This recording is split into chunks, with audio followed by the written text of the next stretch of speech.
कोरेगाव तालुक्यातील रहमतपूर ते तारगाव, रहमतपूर ते कराड व रहमतपूर ते वडूज या रस्त्याची निकृष्ट कामे करणाऱ्या ठेकेदार व संबंधित अधिकाऱ्यावर कारवाई करावी, तसेच या रस्त्यांची कामे पावसाळ्यापूर्वी दर्जेदार करावीत या मागणीसाठी राष्ट्रवादी काँग्रेसचे माजी जिल्हाध्यक्ष सुनील माने व शिवसेनेचे ज्येष्ठ नेते वासुदेव माने यांच्या नेतृत्वाखाली रहमतपूर येथील मुख्य चौकात रहमतपूर सातारा राज्यमार्गावर ठिय्या मारून आंदोलन करण्यात आले। परिस्थितीचे गांभीर्य ओळखून रहमतपूरचे सहाय्यक पोलीस निरीक्षक विनोद नेवसे यांनी आंदोलकांशी चर्चा केल्यानंतर राज्यमार्गावरील वाहतूक सुरळीत झाली।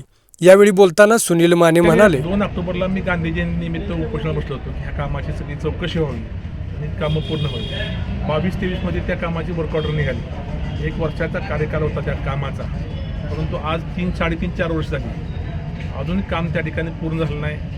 आमची मागणी आहे की त्या ठिकाणी त्या कामामध्ये पैसे उपलब्ध आहेत, बजेटरी प्रोव्हिजन असताना कामाची त्या ठिकाणी उशीर का होतोय, त्या ठिकाणी अधिकाऱ्यांचा असेल किंवा कॉन्ट्रॅक्टरचा दोष असेल, परंतु त्या दोषासाठी सामान्य माणसाला त्या ठिकाणी त्रास होतोय।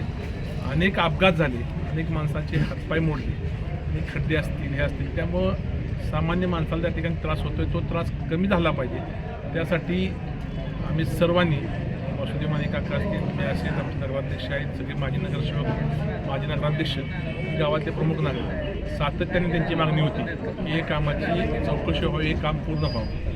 शेवटी लोकांच्या भावनेचा आदर करून त्या ठिकाणी आम्ही परवा पत्र दिलं की त्या ठिकाणी जर त्या कामाचं पूर्ण झालं नाही तर आम्ही रस्ता रोको करणार आहे, आणि त्यांनी शब्द दिला आहे की 2 महिन्यामध्ये सगळी कामं आम्ही पूर्ण करून देतो। त्या ठिकाणी आमची प्रामुख्याने मागणी आहे की रस्त्याचं काम त्या ठिकाणी पेट्रोलच्या माध्यमातून होतं आहे, हे काम निकृष्ट दर्जाचं झाले, हे परत करून आम्हाला त्या ठिकाणी परत काम करून आमच्या मागणी आहे प्रामुख्याने, आणि लवकरात लवकर पावसाच्या ते पूर्ण काम पाहू असं अधिकाऱ्याने आम्हाला लेखी दिले की 2 महिन्यामध्ये ही कामं पूर्ण करून घ्यायची जबाबदारी त्या ठिकाणी पेट्रोलच्या अधिकाऱ्याने आम्हाला उत्तर दिलं। रहमतपूर परिसरामध्ये जे रहमतपूर शहर हद्दीत जे 2019 पासून जी रस्त्याची कामं झालेली आहेत, अपूर्ण अवस्थेत असलेली कामं आणि त्याला क्वालिटी नसल्यामुळं संबंधित ठेकेदारानं जाणीवपूर्वक शासनाचा पैसा मातीत कसा घातला, तर त्याचं ज्वलंत उदाहरण रहमतपूरमध्ये झालेल्या रस्त्याची कामं। आमची एकच मागणी आहे, रहमतपूरमधल्या परिसरातल्या लोकांना